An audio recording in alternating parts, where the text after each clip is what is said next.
Hello everyone, and welcome to another video. I am your host, Roy Clem, the creator and producer at Time Hatch Studio. We're taking another look and adventure today into a new Chrono Trigger fan-made sequel concept called Chrono Trigger Purging. Go ahead and hit that like button right away, and go ahead and subscribe to the channel to stay fresh with all the new videos that come out. We have a few intro videos if you haven't seen them already. So video 1 of the playthrough that explains the plot of the story, the game. Go ahead and check that out. Part 2, continuation of the story, has also just released. So be sure to see what the storyline's all about. There's also one demo video showing a new playable character. And today, this new demo video is going to show yet another playable character, and also how to, well, not a walkthrough, but a look at a sneak peek into what DualTech looks like through RPG Maker 2003. All right, so without further ado, here we are in the test zone map. You can see I have various events that have been created and programmed into the system. Let's get right into the test play. All right, here we are back in the test zone. And if you don't believe me, there you are, the test zone. So the first demo video, we used our robot up here, and I showed you a new playable character, the Middle Ages Troupe. In case you didn't see that video, I'll show you what that looks like again. Okay, here's our blue imps, and this is what our troops look like in action. Okay, so they attack with, I decided to give them a spear weapon. All right, there you go.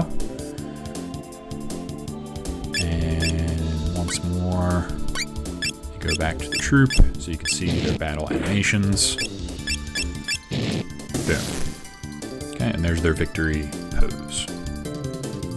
Okay, so last demo video, we talked a little bit about them and their sprite creation. Now, if you saw the last short, our new playable character is none other than the Guardian Knight. So here is the Guardian Knight following us around the screen. He also is going to be a playable character in Chrono Trigger Purging. All right, first of all, let's look at his equipment. Here's his face set. Let's go to his equipment. Okay, very basic. So broadsword used by soldiers. He also has iron armor and iron helm, which is the same that the troops currently have also. He doesn't have any skills. However, he does know a DualTech skill, which I'm going to show to you in a moment. Okay, so let's initiate another battle, and you can see what his battle sprites look like. All right, here you go. So looking pretty cool in his idle stance. And let's see what he can do. All right, this is a back attack, so we have to wait for our meter to fill. All right, and here is his standard attack. Boom, there you go. All right, Frog's gonna help him out with a miss. Okay, let's see that standard attack once more. There you have it, okay? Now, let's show you how DualTech works. So basically in RPG Maker, I figured out a way of doing this. So Glenn is going to choose the option Combi. What that does is that enables a DualTech move for now the Knight. So now when the Knight goes into DualTech, he has the X strike available. And we're going to use that on this imp. Here's what it looks like. Boom. Okay, pretty powerful. So right now we're on Frog again. If we go into DualTech, notice he has no moves available. There's nothing to select. All right, and that's because no one has chosen the Combi feature yet. So let's do it the other way around. Let's go to the Knight, and same thing. If we go to DualTech right now, he has no option available, okay?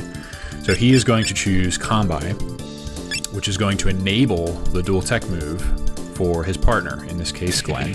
So now, when Glenn goes to DualTech, there it is. All right, and just so that you can see what it looks like again, there you go. And there's a victory pose for the Guardian Knight. All right, so pretty cool. So that's how I figured out how to program DualTech in RPG Maker 3. So you use that Combi feature.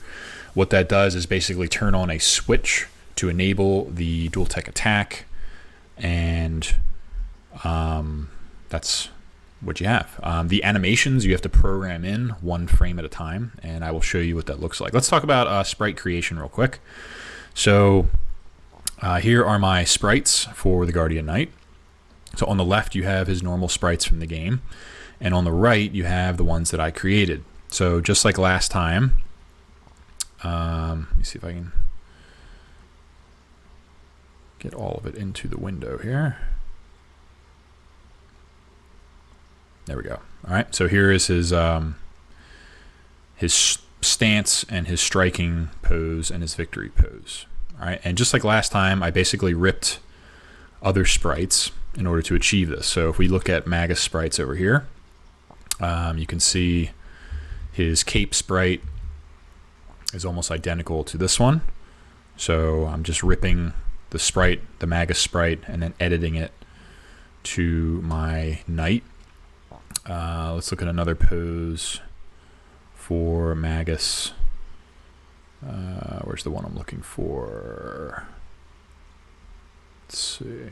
All right, here's one here. So if we take this sprite and bring it over here, you can see almost identical to the cape. So I would have used this sprite to create that cape. And finally, how about the knight's body? That would have been a Chrono sprite. So if I bring up my Chrono sprite, which for some reason doesn't want to open. Ah, there it is. So here's Chrono. He lifts his sword. So that was inspiration for the knight's standing up straight. And then here he is after he has swung. So basically just taking that sprite and editing it to my needs. So we add the armor, we add the different colors, we add the head, and the different sword. Okay, so that's basically how I created the sprite.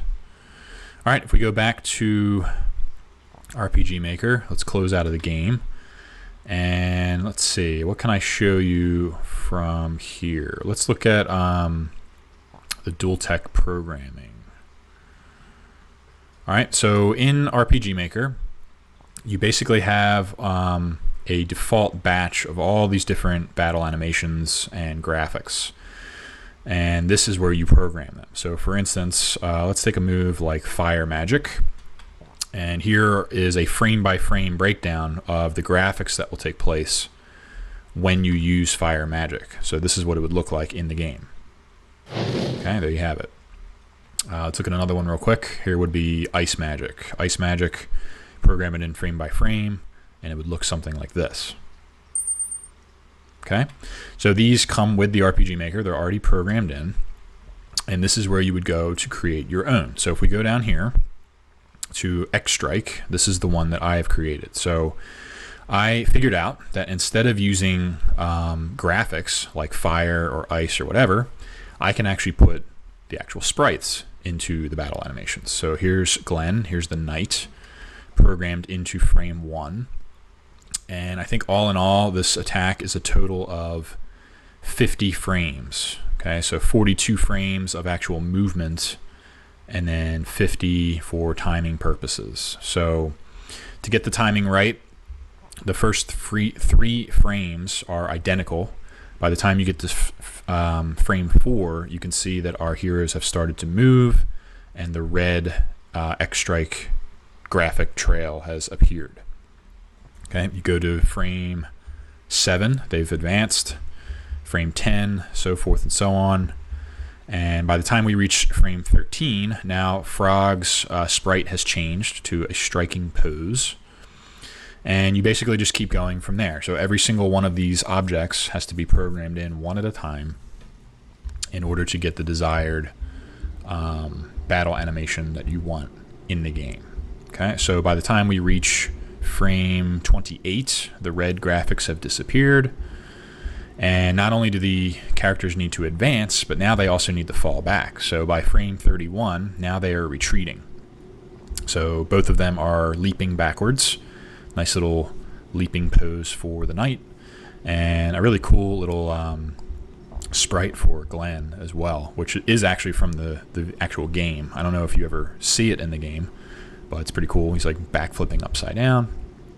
And then finally, the last 2 frames, one more change of sprite for Glenn. All right, you put it all together and you get the final outcome, which is this.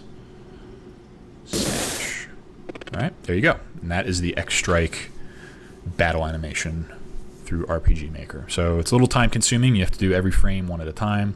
Did take a little while, but I like the results that we got. All right, so that pretty much wraps it up for today. So we saw a new playable character, the Guardian Knight.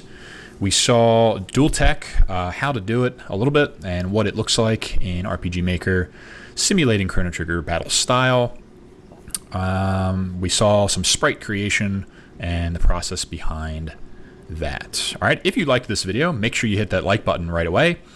Comment below if you have any, if you enjoyed this video, if you have any feedback, if you have any suggestions or any input. And as always, make sure you subscribe to catch all videos when they come out right away, and notifications. I also do have a Patreon.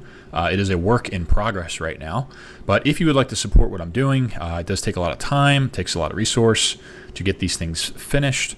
So if you want to go ahead and support my Patreon, you can follow the link. Currently there are 4 different tiers that you can join for membership to support based on how much you want to get involved. Eventually I will have special features and perks that you can take advantage of there if you become a member. All right, so this is Roy Clem again with Time Hatch Studio signing out for today. Look soon for the next gameplay video coming out soon.